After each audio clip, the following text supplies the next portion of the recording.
guys. Okay, so this book is the one that I just finished reading the other day.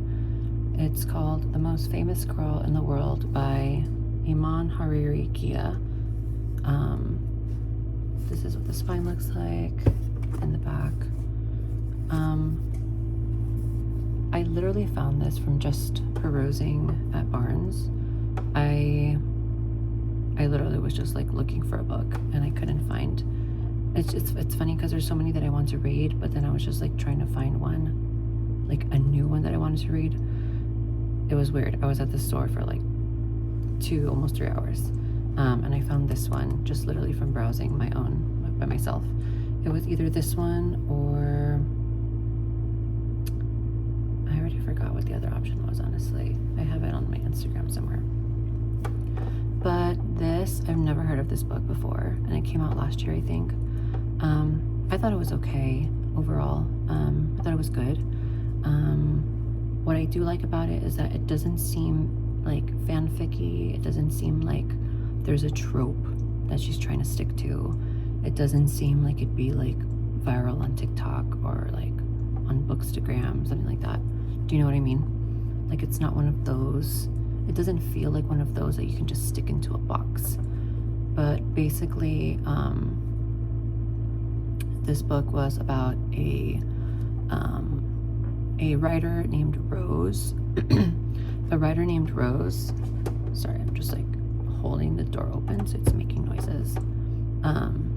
It's about a writer named Rose who lives in New York, and she is totally convinced that she has to do like justice, kind of. She had already put this really, really famous girl, Poppy Hastings, in jail already. And then Poppy gets released from jail. And I feel like this character is loosely based on Anna Delvey. I don't know, maybe not. But it's just because the girl went to prison for like what is the word? Like using rich men for their money, and then like swindling them, like literally, like basically stealing all their money, and just like playing everyone, right? Like all this stuff. And then she gets out of prison, and then she kind of has to go on this wild goose chase, kind of, on Poppy's Instagram. Like, she goes so obsessive. She like stalks her Instagram stories, and then she's kind of starts going insane over it. But she knows deep down that she's not crazy. Like for example, like Poppy was posting like in one place, and then like 20 minutes later, her new Instagram story was like somewhere that was like, I don't know, like an hour and a half away. Like, there's no way that she would be at that place from that place just 20 minutes ago, you know, that quick. So things like that. So it was making her go insane, and she felt like Poppy was playing her, and she actually was playing her. So long story short, I'm gonna give you spoilers in case you don't want to read it, or in case you just want like bullet points. So she's not crazy. Poppy is in deep with this like secret society cult or something called Dunamis. And the way that this is figured out is it gets to like a fever pitch where Rose's boss tells her to like take time off, and then eventually tells her that she's fired because she's intervening with Poppy's life too much and going crazy over it. And that magazine, whatever company that she works for, has a story with Poppy coming out. So it's just like, what the heck? We're like literally the publishing company that put her in jail, and then now we're glorifying her. Like, it doesn't make sense. So she knew something was wrong. She had a hunch, and she was correct. She ends up meeting this undercover rogue, like FBI agent, who's like really attractive, and I actually did like his character. I thought, yeah, I did like his character a lot. His name is Simon, and she like likes him, you know what I mean? Like, she like despises him, but actually really likes him secretly. And he like really, really likes her, but he's obviously trying to mask it. And they end up hooking up on their quest to find Poppy and serve justice, because she ends up actually being a like psycho murderer, but like knows how to cover it up really well because she works in the secret society. And then I'm not going to reveal everything for you, but there's a climactic scene towards the end where I'm not going to tell you about the secret society who's involved, but I am going to tell you about the other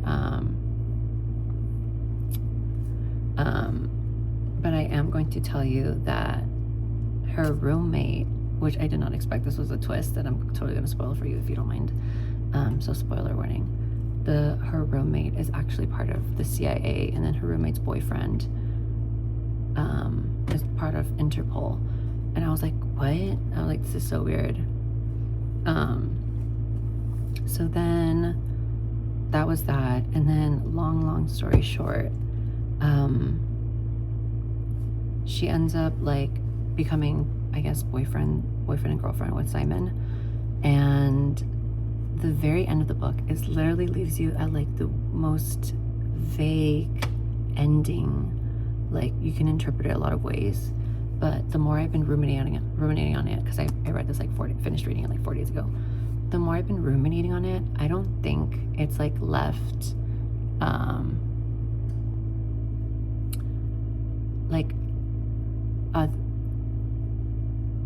so I had to like Google the ending because I had no idea like if it meant what I thought it meant or if it was something else. But the ending literally is, it's been like 10 months since Poppy has been caught and put away, I guess, for the murders of all these men. Because after she comes out of jail, she ends up murdering more men, like a whole list of them. And that's kind of what the whole book is about. It was unexpectedly like a thriller kind of. Oh my god, I keep getting a million texts. It's always when I'm filming. I'm literally going to put it on Do Not Disturb. This is why it's making me drag out my words, sorry, but it's because I'm getting distracted. So she wakes up, Rose wakes up one morning and all of Simon's stuff is gone because they now live together. And literally there's like an envelope or like a note that says, what did it say? It said, it like literally messed me up.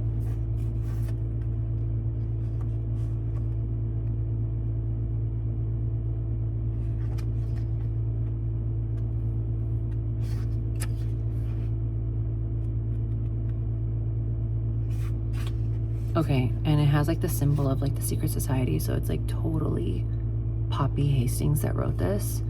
And I think it was totally for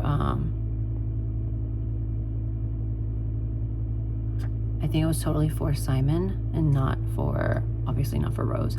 But it says, that third act reversal, ? I never saw it coming. Genius, darling. So this leads me to believe, if you have zero context, I'm going to try to provide context. This leads me to believe that Simon was Poppy's girlfriend this whole time. Or like they had a thing. Like, what? This whole time that he like loved. Like, he was trying to put Poppy back in prison. I don't understand. Like, that was literally his entire thing. So it's like so confusing. Like, he did like a whole 180, but I don't get it. Like, for what? Like, I'm trying to figure out the reason. If you read this book, can you tell me what the reason was? I have zero clue, like, how that would even be possible. His entire purpose of the story, is to put Poppy Hastings back in jail because she kind of fucked up his job, and he literally got promoted when he put her back in jail, like towards the very end of the book. So I'm like so confused. I'm like, what? Like, there's no way that this note was for Rose because there's just like, it doesn't make any sense. But apparently the author I went on her Instagram because Google told me to when I had asked like what was the meaning of the ending. Apparently she had released an exclusive bonus chapter only, I don't know, correct me if I'm wrong, but it was only in a certain edition of her new book that she came out with. This is not a series, just another new book that the author came out with. Oh my god. That the author came out with. I didn't read it, and I don't even know how I would get access to it, but apparently it explains more because all the readers are like dying to know a more concrete, clear answer. Like, cause same. Like, if anyone that's read this, that bonus chapter, can you tell me like what it does? Like, just spark the cliff notes, please. Because I'm trying to understand. Like, I'm already like settled and ruminated with the fact that Poppy meant that for Simon, and Simon and her are together somehow, or they're like long time lovers. I don't know, it's so weird. I just don't see it happening. I can see them being together in the past, but I just can't see them being together again. Like, after he wanted to put her in jail again this entire time. Like, what? Like, the whole so like basically the entire thing was a ruse, and maybe he was like the person that somehow helped her, like from behind the scenes, and because he's FBI. I don't know. Then the story could be interpreted so many different ways, but I thought it was a pretty good book. But that's just it. Like, I don't think it was like amazing. Like, when I say that, I'm not trying to be mean. I'm just saying, like, what I think of like an amazing book would be like, honestly, you're gonna think I'm crazy, but like, I love Magnolia Parks. Like, everyone knows that. Like, that's amazing to me, even though for a lot of people it's not. A lot of people hate that book. Another one that's amazing to me is like The Invisible Life of Addie LaRue by V.E. Schwab. Like, those, like, that one in particular is amazing. Like, that is just perfect literature to me. But when I'm comparing it to that, you know what do you see what I'm saying? But yeah, it's still good. I liked her Instagram. It seemed very, very fun, and I'll probably read something more from her in the future. Maybe, I don't know. I don't know what else I'm gonna read next. Like, I have a lot of books in my list that I already have physically, but like, do you know what I mean when you like have some books already in the list physically, but like you still don't know what mood you're in of what to read? That's how I am right now. So I need to figure that out. And I've been watching a lot of podcasts, which have been keeping me very, very entertained when I get ready. So I'm not like, so I'm like doing one thing and then like visually audio stimulated. Does that make sense? That just helps me finish videos and podcasts and YouTube stuff so much quicker when I'm like doing both at the same time. Okay, I don't know what else to say about this book, The Most Famous Girl in the World. I thought it was very like Kylie Jenner vibes. I thought it would be more about like beauty and stuff like that, but it wasn't. It was just very like Instagram story focus and like socialite kind of, and like stealing money from like rich men. So if you like that vibe, then maybe you'll like this book. But it really is more about like Rose hunting down like the secret society, Dunamis, and like who's a part of it, and if Poppy is a part of it and stuff like that. So that's kind of what it was focused on. So that's just my review on The Most Famous Girl in the World.